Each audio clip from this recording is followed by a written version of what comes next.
A graça e paz a todos os nossos irmãos e amigos que nos assistem nesta noite.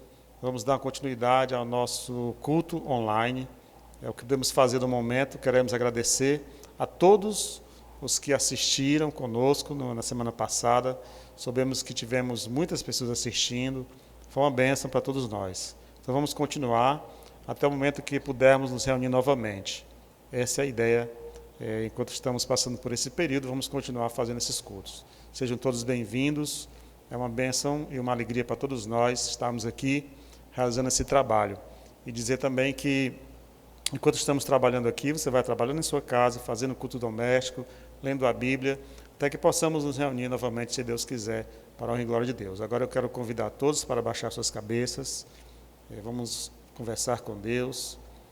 Vamos nos conectar com Ele nesse momento. Então, onde você está na sua casa, baixe sua cabeça, vamos fazer uma oração. Santíssimo Deus, eterno Pai misericordioso, nós queremos te agradecer porque até aqui Tu tem nos ajudado, ó Deus. Sem Tu, ó Deus, não conseguimos fazer nada, sem Ti nada podemos fazer. Então, muito obrigado pela Tua presença, ó Deus, pela Tua mercê, ter nos sustentado até agora. Ó Deus amado, ajuda-nos a superar essa dificuldade, Pai amado. Abençoa as famílias que estão nos ouvindo e assistindo onde estiverem, Pai.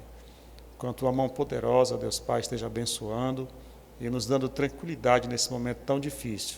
Ajuda-nos a Te cultuar cada vez melhor e que esse momento, ó Deus, seja um momento que nós possamos aprender aquilo que está acontecendo. Também, Pai, que possamos logo, logo estar de volta na nossa igreja para Te cultuarmos como igreja e como comunidade. É o que Te pedimos, em nome de Jesus. Amém. Vamos ter agora um período de cânticos e leitura da palavra, depois nós voltaremos com a mensagem da palavra de Deus. Fica agora com o grupo de louvor da nossa igreja.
Amém. O nosso recitativo bíblico dessa noite se encontra em Mateus 22, 36. Diz assim: Amarás o Senhor teu Deus de todo o teu coração, de toda a tua alma e de todo o teu entendimento. Este é o grande e primeiro mandamento.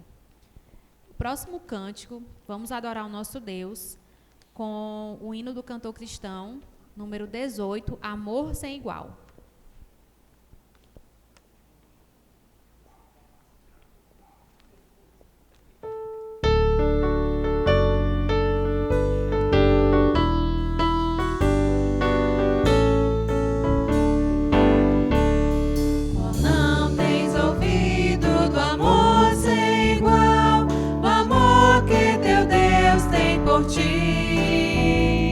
Do amor que levou o seu filho a entregar, pros salvos levar para si.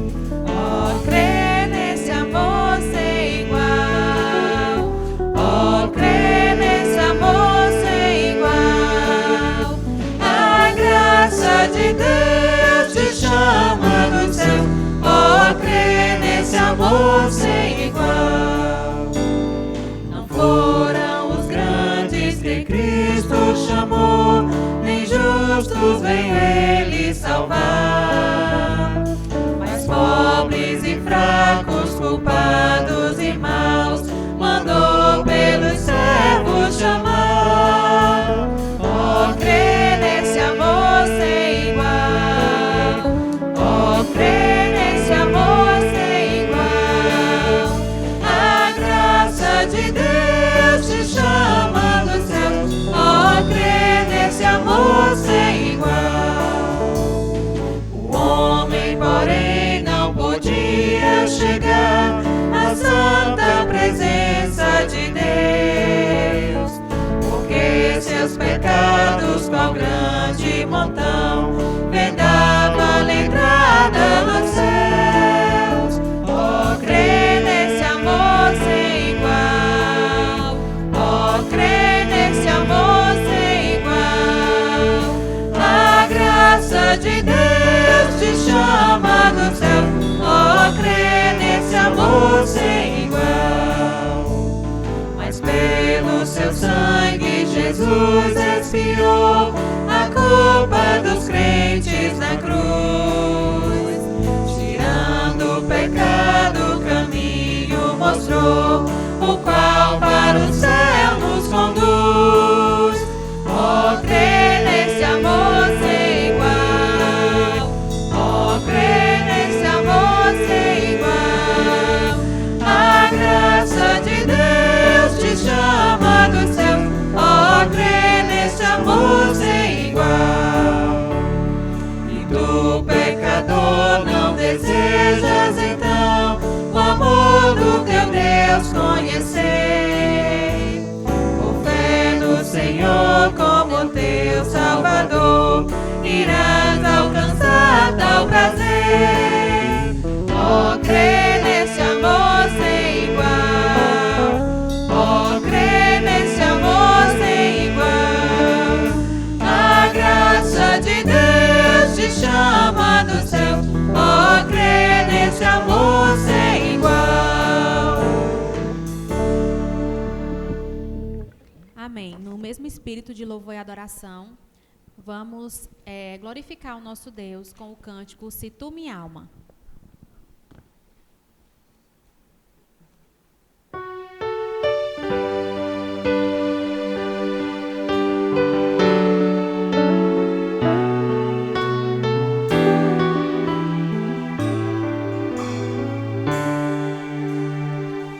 Se tu, minha alma, a Deus suplicas e não recebes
vindo para os nossos corações, né, esse louvor, que fala exatamente sobre a nossa situação que estamos passando e o quanto nossa alma tem se abatido. Mas o nosso Deus, Ele é maravilhoso para conosco. Vamos fazer a leitura bíblica, ela se encontra em Salmos 40. Diz assim: Esperei com paciência no Senhor, e Ele se inclinou para mim, e ouviu o meu clamor. Tirou-me de um lago horrível, de um charco de lodo, pôs os meus pés sobre uma rocha, firmou os meus passos, e pôs um novo cântico na minha boca, um hino ao nosso Deus. Muitos verão e temerão e confiarão no Senhor. Bem-aventurado o homem que põe no Senhor a sua confiança e que não respeita os soberbos, nem os que se desviam para a mentira. Muitas são, Senhor meu Deus, as maravilhas que tens operado para conosco, e os teus pensamentos não se podem contar diante de ti. Se eu os quiser anunciar e deles falar, são mais do que se podem contar. Amém. Nesse mesmo espírito, vamos louvar o nosso Deus com o cântico Tu és fiel.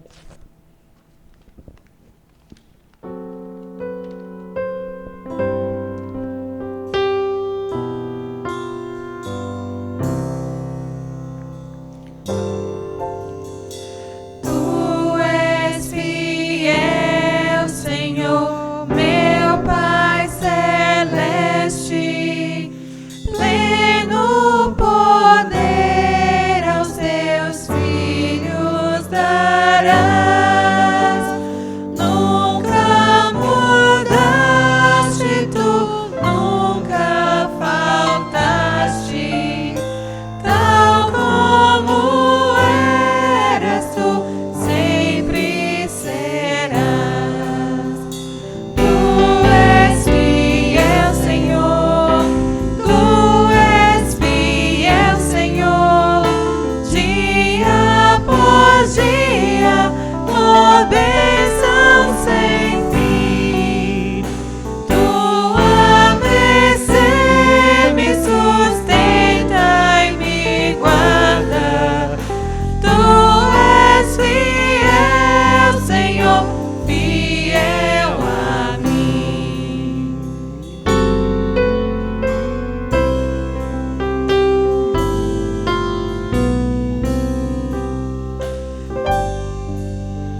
vamos nos preparar para ouvirmos a palavra do Senhor.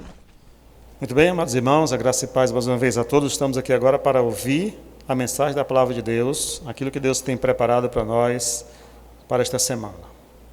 Muito bem. Estive pensando nesses dias sobre o que trazer para os irmãos, uma vez que somos todos os dias, muita comunicação, muita informação, e ficamos pensando o que isso pode nos trazer de benefício ou de malefício. Nos tornamos crentes de internet, e a internet traz muitas coisas para nós. Então, eu estive pensando, o que levar para os irmãos? Orei, e o Senhor me mostrou uma palavra que para mim também é bastante interessante. O título da mensagem de hoje é o seguinte: Desmanchando mitos evangélicos em tempos de crise. Vou repetir: desmanchando mitos evangélicos em tempos de crise. Eu vou explicar para os irmãos o que é isso. Hoje eu trouxe aqui 3 mitos, 3 afirmações ou jargões evangélicos que são ditos na internet, são ditos pelas redes sociais, as pessoas cravando isso e mandando umas para as outras. E nós vamos analisar essas três afirmações e verificar se são bíblicas ou não, para que nós não passemos a disseminar uma palavra que talvez não seja uma palavra bíblica, mas seja uma palavra inventada por alguém, e essa palavra pode muito bem, em vez de alimentar, deixar a pessoa totalmente sem o alimento correto da palavra de Deus. Então eu trouxe nesta noite 3 mitos aqui, que nós possamos analisar dentro da Bíblia. O primeiro mito se encontra no Salmo 91. Eu chamo esse mito de mito do Salmo 91. Queria fazer a leitura deste salmo para os irmãos. Salmo 91. Se você tiver uma Bíblia em casa, aproveite. Abra sua Bíblia agora e olhe para o Salmo 91, que diz assim: Aquele que habita no esconderijo do Altíssimo e descansa à sombra do Onipotente, diz ao Senhor, meu refúgio e meu baluarte, Deus meu em quem confio. Pois ele te livrará do laço do passarinheiro e da peste perniciosa. Cobrir-te-á com as suas penas, e sob as suas asas estarás seguro. A sua verdade é pavês e escudo. Não te assustarás de noite, nem da seta que voa de dia, nem da peste que te propaga nas trevas, nem da mortandade que assola ao meio-dia. Cai 1.000 ao teu lado, 10.000 à tua direita, tu não serás atingido. Irmãos, esse salmo é um salmo muito conhecido e citado por muitas pessoas nas redes sociais. O que eles colocam? A seguinte frase: nenhum mal te sucederá, nem praga alguma chegará à tua tenda. Está aqui um versículo deste salmo, está no versículo 10. Nenhum mal te sucederá e praga nenhuma chegará à tua tenda. Botam em palavras, em letras grandes e mandam-as para as outras. Depois dizem amém, as pessoas dizem amém. E eles saem disseminando essa palavra, simplesmente esse versículo: nenhum mal te sucederá, praga nenhuma chegará à tua tenda. Ainda repetem às vezes o que eu li aqui, dizendo que 10.000 cairão à tua direita, 1.000 à tua esquerda, e tu não serás atingido. A pessoa que recebe este versículo separado do contexto vai ficar pensando o seguinte: a Bíblia está dizendo que este mal não vai chegar na minha casa. Esse versículo que me disseram está dizendo que vão morrer 10.000 no meu bairro, 1.000 do outro lado, mas eu não serei atingido. Então a pessoa que recebe essa palavra vai ficar esperando o cumprimento disso daqui. Muitas pessoas têm dado essa palavra para os outros na internet. Eu mesmo vi várias vezes as pessoas compartilhando esse texto de uma pessoa para outra, e assim vai se disseminando e aumentando muito. E eu fiquei pensando, o que eu posso fazer com relação a isso aqui? Irmãos, por que eu disse que é um mito? Simplesmente tirar um versículo, tirar um texto do contexto é o maior erro de interpretação que alguém pode cometer. Por quê? Porque esse salmo aqui, quem já leu, quem já estudou, eu vou explicar para os irmãos, é um salmo messiânico, é um salmo que aponta para o Messias, é um salmo que aponta, o seu cumprimento foi na vida de Cristo. Então vamos analisar alguns versículos, só para a gente ter uma ideia do que o salmista estava dizendo. Ele diz no versículo 11 o seguinte: porque aos seus anjos dará ordem a teu respeito para que te guardem em todos os teus caminhos. E a gente viu no Novo Testamento que usou essa palavra foi o diabo, quando ele estava tentando a Jesus Cristo. Ele disse, olha, não está escrito que dará ordem a teu respeito para que te guardem todos os teus caminhos. Então este salmo é um salmo messiânico. Se nós olharmos cada um desses versículos, aponta para Cristo aqui na terra. 10.000 cairão à tua direita, 1.000 à tua esquerda, tu não serás atingido. Somente com teus olhos contemplarás e verás o castigo dos ímpios. Então é um salmo messiânico, ele não pode ser tirado do contexto, porque se tirado do contexto vai gerar interpretação errada. Como você vai explicar para uma pessoa que você deu esse versículo aqui, que o mal não chegará na tenda dela, na sua casa, não chegará o mal, ela não será atingido se esse coronavírus chegar naquela casa e atingir aquela pessoa? Como explicar depois? Né? Vai ficar difícil. Ou a pessoa vai perder a fé na palavra de Deus, vai dizer que a palavra de Deus está mentindo, ou então ela vai simplesmente abandonar a fé. Não podemos fazer isso, irmãos. Essa palavra é uma palavra boa, mas é uma palavra messiânica, se cumpriu na vinda de Cristo aqui. Se cumpriu quando Cristo esteve aqui, ele foi totalmente protegido para cumprir a sua missão. Não podemos olhar para uma pessoa e dizer que o mal não vai entrar na tenda dela, que o coronavírus não vai entrar numa casa de uma pessoa, baseado em quê? Só nesse versículo eu estarei errando. Porque Cristo disse o seguinte, olha, neste mundo passareis por aflições. Ele nos avisou que as aflições viriam, e ainda disse também que choveria sobre justos e injustos. Então dizer que um crente está protegido, baseado nesse versículo, que a coronavírus não vai entrar na casa, é um grande erro. Não diga isso jamais, muito pelo contrário. É um mito evangélico. As pessoas usam isso e disseminam. Cristo sim, Cristo estava totalmente protegido. Olha no versículo 11, ele diz assim, versículo 12, eles te sustentarão nas tuas mãos, para não tropeçares em alguma pedra. Calcarás ao pés o leãozinho e a serpente. Tudo aquilo que Cristo fez desmanchou as obras de Satanás. Então, meus amados irmãos, é um salmo messiânico, não pode ser tirado do contexto. Os grandes líderes evangélicos hoje fazem muito isso, pegam um versículo só e usam como se fosse uma verdade absoluta. O versículo tem que estar dentro do contexto. A Bíblia é verdadeira, a Bíblia é a verdade, mas ela tem que ser analisada dentro do contexto que foi escrito e não fora do contexto. Então, o primeiro mito nós derrubamos aqui, o mito do Salmo 91. Nenhum mal te sucederá, nem praga alguma chegará à tua tenda. Na verdade, irmãos, pode ser que chegue sim na nossa casa. Pode ser que chegue. Então esteja preparado para isso, que Cristo nos disse, olha, no mundo vocês passarão por aflições, mas se animem, porque eu venci o mundo. Amém? Vamos desmanchar um segundo mito evangélico. Esse mito eu chamo de mito da conversão do homem por causa da epidemia. Aconteceu comigo na semana passada, eu fui na farmácia comprar um medicamento junto com a minha filha, e uma das moças do caixa, a gente percebe que é uma moça crente, falando sobre a epidemia, sobre isso e aquilo, e eu comentei que a epidemia deixava muitas pessoas em casa, e ela disse o seguinte, olha, só assim os homens vão se converter, né? E eu vi outras pessoas falando a mesma coisa, só assim os homens vão se converter, se não vem pelo amor, vem pela dor, só assim as pessoas vão se converter. Então as pessoas colocam em mente que esta epidemia vai fazer com que as pessoas se convertam a Deus. Esta epidemia vai fazer com que as pessoas creiam em Deus e assim passem quando não se converterem, se estão afastados, a voltarem para Deus. Este, amados irmãos, infelizmente é um mito. Como eu queria que fosse assim, né?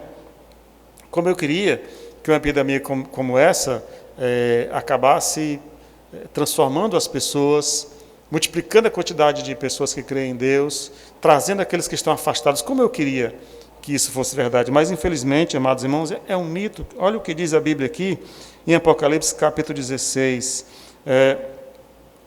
Apocalipse capítulo 16, versículo 8, 9 e 10. A palavra de Deus diz assim, eu vou esperar um pouquinho para os irmãos encontrarem o texto, Apocalipse 16, versículo 8, 9 e 10. Certamente, em uma ocasião como essa, muitas pessoas reconhecem que os homens são limitados, tanto a tecnologia, mas eles não conseguem conter o avanço desse mal, dessa epidemia, não é? Então, muitos deles vão reconhecer certamente que é Deus que está enviando, que Deus está no controle de tudo, mas daí a eles se converterem é outra história. Olha o que eu vou ler aqui em Apocalipse capítulo 16, versículo 8, 9, 10 e 11, diz assim, isso um mal bem pior do que esse. Apocalipse 16 está falando da grande tribulação. Veio o quarto anjo e derramou a sua taça sobre o sol, e foi concedido poder ao sol para queimar a humanidade com fogo.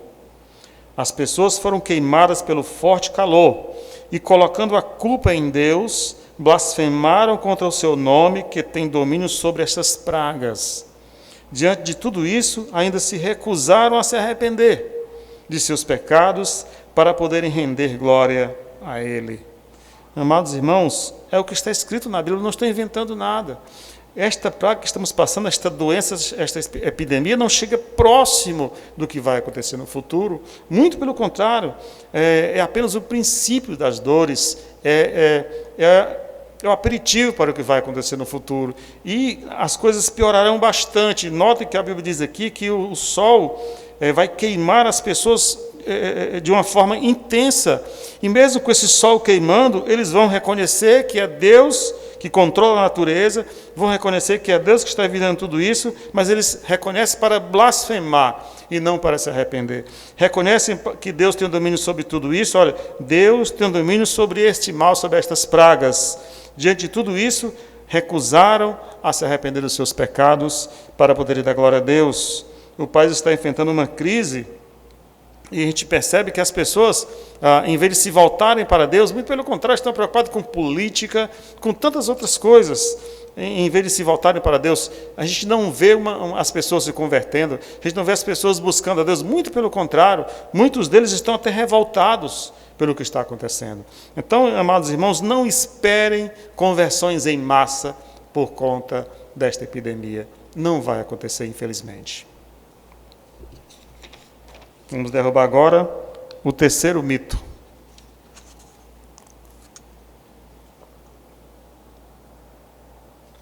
Esse eu vi demais na internet, nas redes sociais, no Facebook principalmente. Diz o seguinte: o confinamento das pessoas vai fazer com que as famílias se reúnam em torno de um culto doméstico e assim haverá um avivamento e um crescimento espiritual que as pessoas estão se reunindo em casa. Seria ótimo se fosse verdade, mas infelizmente, irmãos, é um mito. Vou explicar para os irmãos por quê. A ideia da igreja nas casas foi o início da igreja. Quando a igreja começou, não havia igrejas, né? Havia a igreja que era juntamente pessoas, era nas casas, e a igreja primitiva toda foi assim, nas casas, nas sinagogas, nas casas. Mas logo depois que a igreja se reuniu, ela pôde ter o seu local para todos estarem prontos e louvar a Deus juntos. A ideia da igreja primitiva era iniciar nas casas, mas depois partir para um local, para um templo religioso. Por quê, irmãos? Porque o isolamento familiar, apesar de pensarmos que ele vai nos fazer estar mais juntos de Deus, que a família vai cultuar Deus juntos, isso vai dar um crescimento espiritual, no início realmente parece ser bom, né? A gente percebeu isso, muitas famílias reunidas no primeiro dia, no segundo dia, fazendo culto doméstico, lendo a palavra de Deus. Mas, irmãos, se isso continuar mais alguns dias, certamente vai ser uma grande tragédia para a igreja. Por quê? Porque a Bíblia diz, em Hebreus capítulo 10, versículo 25 a 27, que naquela época já tinham pessoas com costume de abandonar a congregação, de deixar de se congregar. E o autor diz o seguinte: olha, não deixando a vossa ou a nossa congregação, como é costume de alguns. Então, naquele tempo já tinha pessoas que estavam abandonando a congregação. E hoje, mesmo sem epidemia, já tem pessoas que não gostam de ir à igreja, que só vão à igreja por um outro motivo. Então, se elas se confinam em casa, se não têm o convívio com a igreja, a tendência é que haja um grande esfriamento e não um grande avivamento. Se continuarmos assim, nós vamos, com certeza, sofrer danos espirituais. Que nós passamos mais tempo em nossa casa fazendo qualquer outra atividade do que lendo a palavra de Deus, do que orando. Isso não... Você faça um ligeiro apanhado na sua casa, nas 24 horas você passa com a sua família, veja quanto tempo você passa orando, quanto tempo você passa lendo a palavra de Deus, reúne-se ali durante o culto doméstico, durante alguns minutos, e depois vai fazer qualquer outra atividade, ou vai assistir jornal, vai assistir filme, Netflix, tudo que está disponível para que nós possamos ver. Essa é uma realidade. não estamos aqui para enganar ninguém. Esta é a realidade. Se continuarmos assim, a tendência é um grande esfriamento. Por isso, irmãos, a ideia de dizer que Deus está fazendo isso para que nós possamos, nas nossas casas, como igreja, isso não vai acontecer, irmãos. Não vai. Infelizmente, a Bíblia diz que nós precisamos congregar. Por quê? Para praticarmos o perdão, a reconciliação, a mágoa, faz parte da vida cristã. A interação, a interatividade uns com os outros, para que o fruto de um sirva o outro. Isso é bíblico. A igreja foi criada para isso, para nos sustentarmos uns aos outros, e não para vivermos isolados. Não é isso que a Bíblia, que Deus preparou para a igreja. Então, se você está achando que quanto mais tempo passar isolado, melhor vai ser para você, tenha muito cuidado com essa sua posição. É um mito. Vamos orar pelo contrário, para que essa crise passe logo e possamos logo estar reunidos como igreja. Isso sim, a igreja junta, como ele disse aqui, antes façam admoestações uns aos outros. A igreja junta, admoestando uns aos outros, para que possamos crescer e ser alimentados juntos e não separados. Separados, nós não vamos vencer essa guerra. Não entenda errado o que eu estou dizendo. Não estou dizendo que isso é ruim para a sua família, fazer culto doméstico. Não faça culto doméstico, mas se demorar muito tempo assim, imagine quanto tempo ficamos sem o alimento, sem ter contato com os irmãos. Isso vai nos prejudicar bastante na nossa vida espiritual. Nós temos que fazer o contrário. Então nós derrubamos aqui 3 mitos evangélicos. O primeiro, o mito do Salmo 91.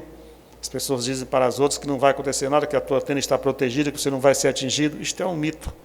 O segundo mito que falamos aqui é o mito de que a epidemia causa uma conversão em massa das pessoas. É um grande mito. E o terceiro mito é que este confinamento vai fazer com que as famílias cresçam espiritualmente. Quanto mais tempo passarmos, nós vamos aproveitar. É um mito porque nós lutamos contra a carne.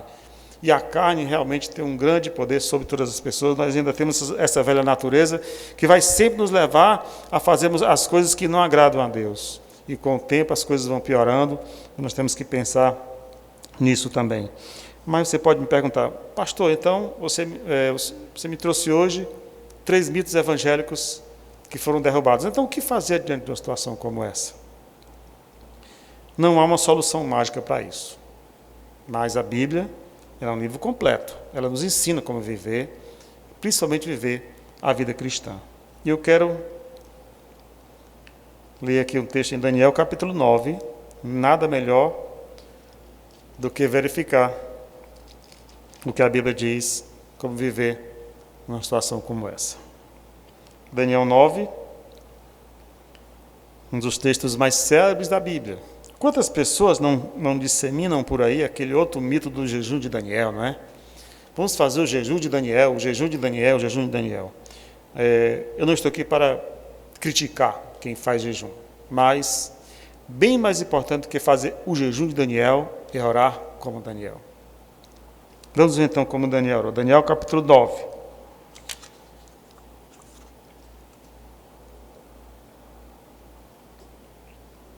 Diz assim a palavra do Senhor. No primeiro ano de Dario, filho de Assuero, da linhagem dos Medos, o qual foi constituído rei sobre o reino dos caldeus, no primeiro ano do seu reinado, eu, Daniel, entendi pelos livros que o número dos anos de que falara o Senhor ao profeta Jeremias, que havia de durar as assolações de Jerusalém, eram de 70 anos. Voltei o meu rosto ao Senhor Deus, para o buscar com oração e súplicas, com jejum e pano de saco.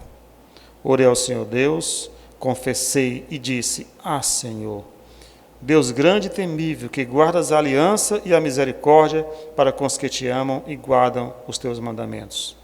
Temos pecado e cometido iniquidades, procedemos perversamente e fomos rebeldes, apartando-nos dos teus mandamentos e dos teus juízos. Não demos ouvidos aos teus servos os profetas, que em teu nome falaram aos nossos reis, nossos príncipes e nossos pais, como também a todo o povo da terra. A ti, ó Senhor, pertence a justiça, mas a nós só o corar de vergonha. Os moradores de Jerusalém, só o corar de vergonha, como hoje se vê. Aos homens de Judá, aos moradores de Jerusalém, todo Israel, quer os de dentro, quer os de longe, quer em todas as terras por onde eles têm andado, por causa das suas transgressões que cometeram contra ti. Versículo 8, ó Senhor, a nós pertence o corar de vergonha, aos nossos reis, aos nossos príncipes e aos nossos pais, porque temos pecado contra ti. Ao Senhor nosso Deus pertence a misericórdia e o perdão, pois nos temos rebelado contra ti. E não obedecemos à voz do Senhor nosso Deus, para andarmos nas suas leis, que nos deu por intermédio dos seus profetas. Sim, todo Israel transgrediu a tua lei, desviando-se para não obedecer à tua voz. Por isso, a maldição e as imprecações que estão escritas na lei de Moisés, servo de Deus, se derramaram sobre nós, porque temos pecado contra ti. Ele confirmou a sua palavra, que falou contra nós e contra os nossos juízes, que nos julgavam, e fez vir sobre nós esse grande mal, porquanto nunca debaixo do céu aconteceu o que se deu em Jerusalém. Como está escrito na lei de Moisés, todo este mal nos sobreveio, apesar disso, não temos implorado o favor do Senhor nosso Deus, para que nos convertamos das nossas iniquidades e nos apliquemos à verdade. Por isso, o Senhor cuidou em trazer sobre nós esse mal, e o fez vir sobre nós, pois justo é o Senhor nosso Deus em todas as suas obras que faz, pois não obedecemos a sua voz.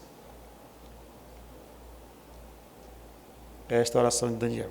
Agora eu queria chamar a atenção dos irmãos, eu não terminei a oração de Daniel toda ainda, para alguns pontos que nos ensinam como nos situar numa situação como essa. Note que Daniel, ele sabia, a Bíblia diz aqui que ele leu pelos livros, ele leu o profeta Jeremias, e as assolações que Jerusalém estava passando durariam 70 anos. Então ele percebeu pelos livros que estava chegando o final do que foi profetizado para aquele grande mal que estava em Jerusalém. Eles estavam cativos lá na Babilônia, e Daniel viu pelos livros, pelo que estava escrito, que duraria 70 anos e estava chegando ao fim. Então Daniel, ele não se colocou numa situação de exigir de Deus o cumprimento da promessa, como muitas pessoas fazem, não é? Determinando que Deus faça isso, que Deus faça aquilo. O milagre vai chegar hoje, Deus vai te curar hoje, Deus vai fazer aquilo. Não, Daniel não fez isso. Muito pelo contrário, Daniel, de posse da promessa, a primeira coisa que ele fez foi reconhecer a grandeza de Deus e a fidelidade e a misericórdia do Senhor. Olha o que ele disse no versículo 4. Orei ao Senhor e disse, Senhor grande e temível, que guardas a aliança e a misericórdia para com os que o amam e guardam os teus mandamentos. Então ele reitera a grandeza, a fidelidade e a misericórdia de Deus antes de pedir qualquer coisa. Ele não exigiu nada de Deus até aqui, não pediu nada ainda, ele só está afirmando que a Deus pertence a fidelidade, a grandeza e a misericórdia. E depois que ele confessa isso ao Senhor, ele no versículo 5, ele confessa seus próprios pecados e o do povo. Note que ele se inclui, olha, não demos ouvido, temos pecado, versículo 5, temos cometido iniquidade, apartando dos teus juízos. Daniel se colocou como um pecador, ele disse, nós temos pecado contra ti, temos cometido iniquidade. Ele confessou o seu pecado e o pecado do povo. Daniel não pediu nada até agora. E é interessante que ele disse que, olha, nós não demos ouvidos aos teus servos, os profetas que vieram e falaram a esse povo, e ele nos inclui também quando ele fala assim no versículo 6, falou aos nossos príncipes, aos nossos pais, como também a todo o povo da terra. Então os profetas falam a nós também. E Daniel diz isso.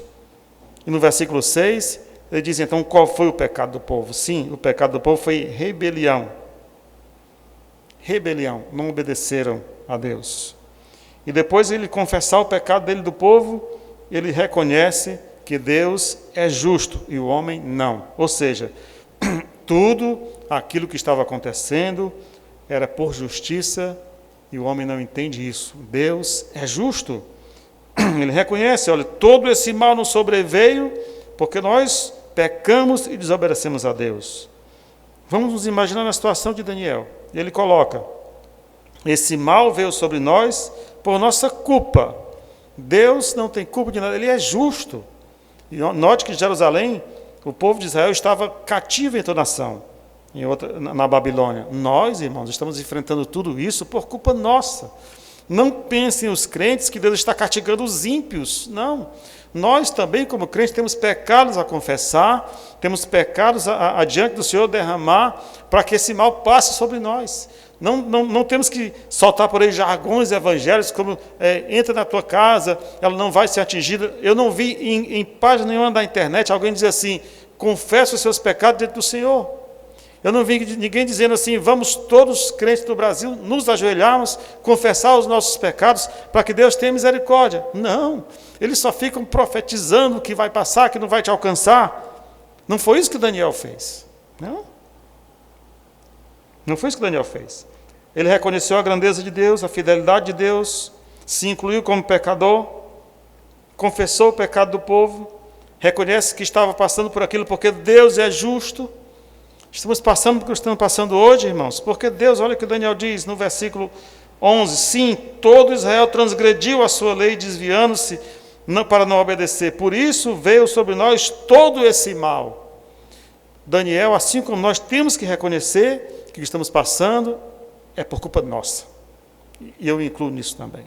Enquanto não fizermos isso, Deus não vai desviar o seu olhar, Deus não vai mudar o seu foco. Enquanto estivermos dando uma de Deus, profetizando que Deus vai fazer aquilo, não vai mudar. Temos que mudar a postura. Temos que confessar os nossos pecados, para que assim Deus possa nos ouvir. Mas o que foi que mais Daniel fez? Reconheceu a justiça de Deus, reconheceu a injustiça do homem.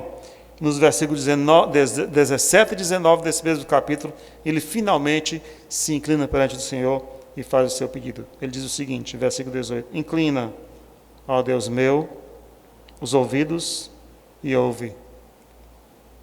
Abre os olhos e olha para a nossa desolação e para a cidade que é chamada pelo teu nome, porque não lançamos as nossas súplicas perante a tua face fiados nas nossas justiças, mas sim nas tuas misericórdias. Ó Senhor, ouve. Ó Senhor, perdoa. Ó Senhor, atende-nos e age. Não te retardes por amor de ti mesmo. Ó Deus meu, porque a tua cidade e o teu povo são chamados pelo teu nome. Amém? Esta foi a oração que Daniel nos ensinou e é o que temos que fazer hoje. Oremos todos juntos então, para que o Senhor tenha misericórdia de todos nós que estamos enfrentando este grande mal. Senhor Deus Todo-Poderoso, Deus de Israel, de Isaque, de Abraão e de Jacó, ouvimos o que a Tua Palavra nos diz,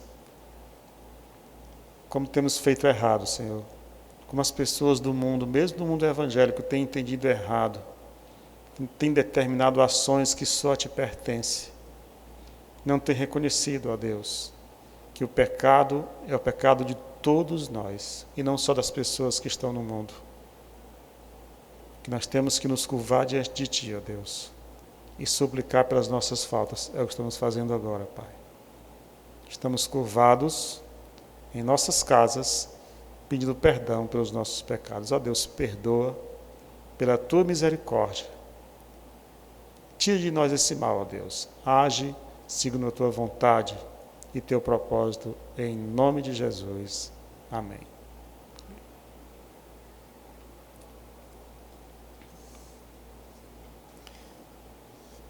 Queria fazer alguns anúncios e considerações. Primeiro, agradecer a equipe que tem trabalhado para fazer esse culto online. E também agradecer ao grupo de louvor, que tem sido prestativo com relação a isso. Irmãos, nós acabamos de receber a mensagem do governador que a quarentena deve durar até o domingo que vem ainda. Então, nós vamos ter ainda uma semana sem atividades na igreja. Vamos continuar como estamos, fazendo nosso culto doméstico e tentando nos manter vivos espiritualmente na nossa casa. E orar para que esse mal passe logo, para que seja menor do que estamos pensando que será. Nós temos dificuldades em manter a igreja porque estamos sem nos reunir, mas não esqueça, nós temos as redes sociais, vamos conversar uns com os outros. Quem está passando por dificuldade, fale diante do grupo para que possamos ajudar. Semana passada ajudamos uma pessoa da igreja com uma cesta básica, então você não pode deixar de participar com relação a isso aí. Nós temos que nos ajudar mesmo em situação difícil, temos que ajudar os irmãos uns aos outros, como diz a Bíblia, não é? E oremos para que esse mal passe logo. Se Deus quiser, esse mal irá passar, mas é dele, tudo pertence a ele, não é? E se você deseja participar desse culto que fazemos aqui, converse com a equipe que está fazendo, para que você possa também vir participar, para que não fique um grupo só. E a nossa oração é que esse momento seja um momento que passe logo. Essa é a nossa oração em nome de Jesus. Que Deus abençoe todos os irmãos. Nos perguntaram sobre os aniversariantes, então vamos esperar voltarmos a nos reunir para fazermos todos os aniversariantes que passaram. Porque assim, feito pela televisão, não dá para ser como fazemos uns com os outros. Então vamos esperar. Assim que voltarmos, vamos realizar uma ceia do Senhor e assim aproveitar a comunhão. Então, irmãos, que Deus abençoe a todos, dê a todos uma boa semana, que o Senhor os proteja em família. Em nome de Jesus. Amém.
Exponho a minha aflição.